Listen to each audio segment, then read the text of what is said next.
Hey everybody, it's Jason Blaha here, and once again it is time for my client Lewis's vlog, and we started the week off with a max on the incline bench. I'm sorry, I don't recall the exact amount he got there, and that's okay. He keeps track of all of it. And again, I run Lewis on a very, very basic conjugate program. So we run 2 max effort days and 2 dynamic effort days, so one upper and one lower, which basically means we have a speed bench and a max bench day, and then a max squat or deadlift day, and then a speed squat and deadlift day every week. So 4-day upper lower conjugate style training. So the max effort upper, we pick a press to max on, and this week it was an incline bench.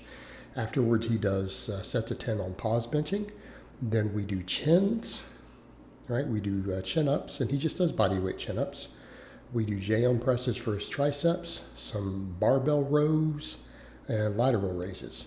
And yeah, this is a fair amount of volume.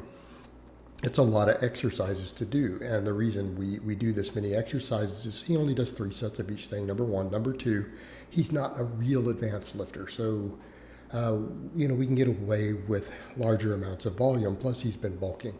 Now, we've also agreed, and I actually have a video call coming with him this weekend to discuss.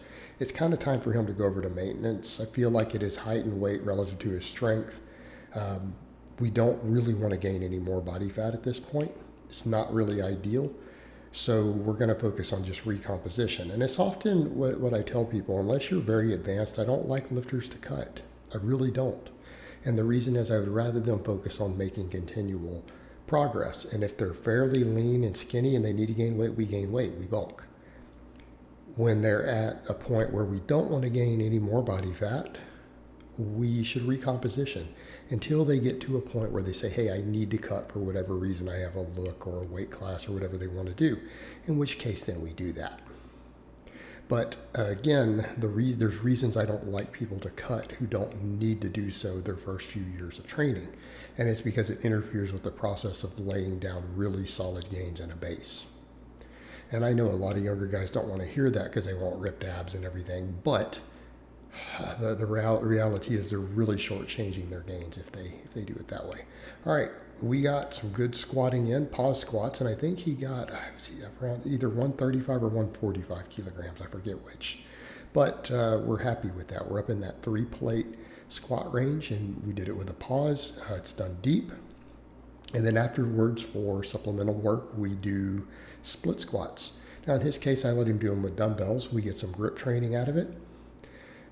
It lets us change things up rather than him dealing with a big barbell in the middle of limited space right now, right, as far as that moving around. But a lot of times, split squats, I'll have people do a barbell.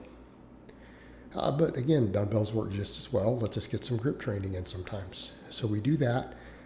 We do good mornings, we do glute bridges, we do hanging leg raises.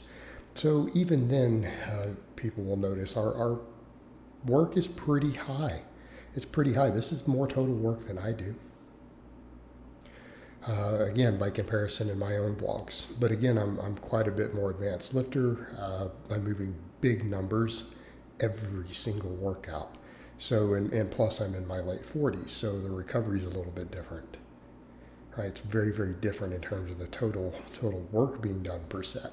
So I can't do as much total sets, as many total exercises. You just can't recover the same. Again, younger guy like this who isn't moving as much total tonnage, they can do a lot more. Plus, note we pick a lot of exercises that are easy to recover from. We're not hammering away on a bunch of heavy squats and deadlifts with a bunch of axial loading. It matters. All right, speed bench. He does 3 sets of wide, medium, and close. Right, so we do triples with that, so it's 9x3 rotating grips. And then we do incline benching with a pause to again finish his chest off, build more upper chest, build more delt. Notice there's always a focus on a lot of delt work for him, and the reason is he does care about the look. And it's something I will tell most guys out there over and over and over. If you're chasing a certain look, you're wanting that certain aesthetic look, people use that term. Work on your shoulders. Diet down, get lean, work on your shoulders. That's actually what's going to do the best thing you could do for that. Believe it or not, it's not actually biceps and all of that. That's not what creates that look. I'm not saying it doesn't help, but really the shoulder focus. So some incline benching will help with that, plus the incline will carry over to his benching in general. And then we do that shoulder work. And eventually when he does diet down leaner, it will help. It will help. And we may have to do that eventually, but as I've told him before, I want to hold off on him cutting. I really like lifters to build a solid base of good myofibrillar growth, and that means connective tissue, or I'm sorry, contractile proteins, not connective tissue. That's the stuff that you keep. It's very permanent gains. Okay, it's the gains that return from muscle memory, by the way. A lot of the other transient stuff isn't actually going to return with muscle memory. It's very temporary, very fleeting. We're looking at just solid muscle growth. And if we can keep that for a long time and continue to accumulate it, it's much easier to hold on to it. It's also a lot better when you go to cut. All right, for dynamic effort, lower day, we're doing sumo this block, so we're doing speed box squats, and we're doing sumo speed pulls. And then, of course, we finish up with very similar movements to what we do on the max effort day. Even though we do 2 primary exercises instead of 1, we do some split squats, we do good mornings, we'll do glute bridges and hanging leg raises. So again, complete lower body development because we have a squat pattern movement.